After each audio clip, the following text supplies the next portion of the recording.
სურს ვისაუბრო ორ ბრალდებაზე, რის გამოც ხშირად ადანაშაულებენ მართლმადიდებელ ეკლესიას.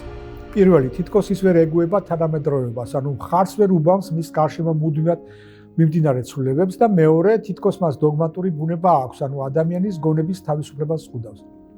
დავიწყოთ პირველით. ამბობენ, რომ მართლმადიდებელი ეკლესია ორიენტირებულია უფრო წარსულზე, ვიდრე მომავალზე.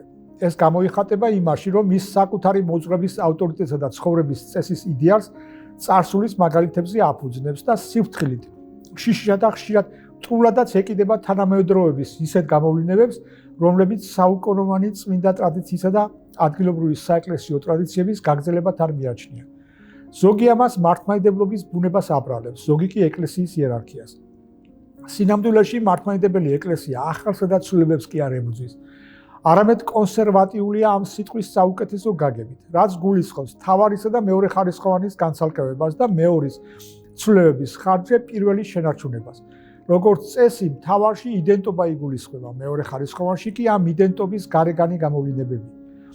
ეკლესიის შემთხვევაში პირველი ანუ იდენტობა დოგმატიკასა და წმინდა ტრადიციას ეფუძნება. მეორე კი ადაპტაციის პროცესია, რომელიც მუდმივად ცვალებად გარემოში მისიონერული მოღვაწეობისა და სოციალური მსახურების ეფექტურად წარმართვას უნდა ემსახურებოდეს. ნამდვილი ჯანსაღი კონსერვატიზმი გამუდმებით ცვლილებებს მოითხოვს. ამის საილუსტრაციოდ შეიძლება მოვიყვანოთ იარქნიანი გემის მაგალითი, რომლითაც თავად კონსერვატორები სარგებლობენ. წარმოვიდგინოთ იარქნიანი გემი, რომელიც ზღვაში დაცურავს. გემის კაპიტნისთვის მთავარი უცვალებელი ამოცანაა ხომალდის დანიშნულების ადგილზე მიყვანა. ამისთვის მან გამუდმებით უნდა ცვალოს იარქნების პოზიცია ქარის ცვალებადი მიმართულების შესაბამისად. ამ ლოგიკით მართლმადიდებელ ეკლესიას სწორედ მისი ჭეშმარიტად კონსერვატიული ბუნება უბიძგებს მასში გამუდმებით იცვლებოდეს რაღაც და რათა ყოველთვის ზატყოფნაში იყოს მომავალი გამოწვევებთან შესახვედრად. ერთი სიტყვით, მართლმადიდებელ ეკლესიაში უცვალებელია მისი დოგმატიკა, ანუ იდენტობა, მაგრამ ის მუდმივად დიალოგშია თანამედროვეობასთან, მისიონერული მოღვაწეობის, სოციალური მსახურების და სამართლებრივი საკითხების საშუალებით. რა კი მართლმადიდებელი ეკლესია საკუთარ იდენტობას დოგმებზე აფუძნებს, როგორც უკვე აღვნიშნეთ, მას ხშირად აკრიტიკებენ დოგმატური ბუნების გამო, რაშიც გულისხმობენ იმას, რომ ეკლესია თავის მოძღვრებას აფუძნებს არა თავისუფალ რაციონალურ მშენებლობასა და ღია ინტელექტუალურ გარემოზე, არამედ გაქვეებულ საეკლესიო დოგმებზე. ამ ბრალდების საპასუხოდ საჭიროა ქრისტიანული დოგმის ჭეშმარიტ ბუნებაში გავერკვეთ.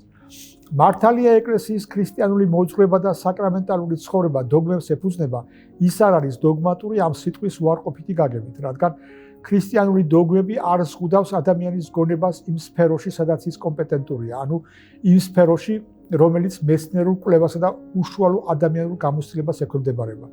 ქრისტიანული დოგმატიკა არ იჭრება კერძო მეცნიერების სფეროში, მაგალითად ქიმიაში, ფიზიკაში, მედიცინაში და ასე შემდეგ. ის თავს არ ახევს საზოგადოებას პოლიტიკური, ეკონომიკური და სოციალური ცხოვრების საკრალულ, დოგმატიზირებულ ფორმებს. ამით განსხვავდება ის თქვათ კომუნისტური ან სხვა რეალურად დოგმატური ბუნების მქონე იდეოლოგიებისგან.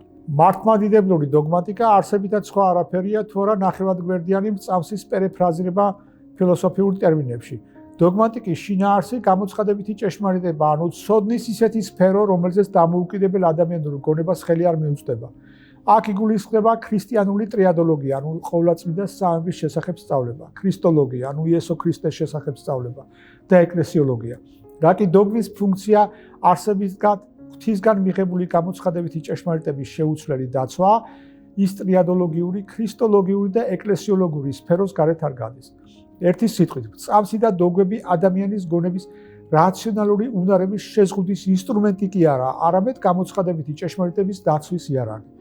ამიტომ არ აქვს მართლმადიდებულ ეკლესიასა და მართლმადიდებულ ღვთისმეტყველებას დოგმატური ბუნება, ამ სიტყვის უარყოფითი გაგებით.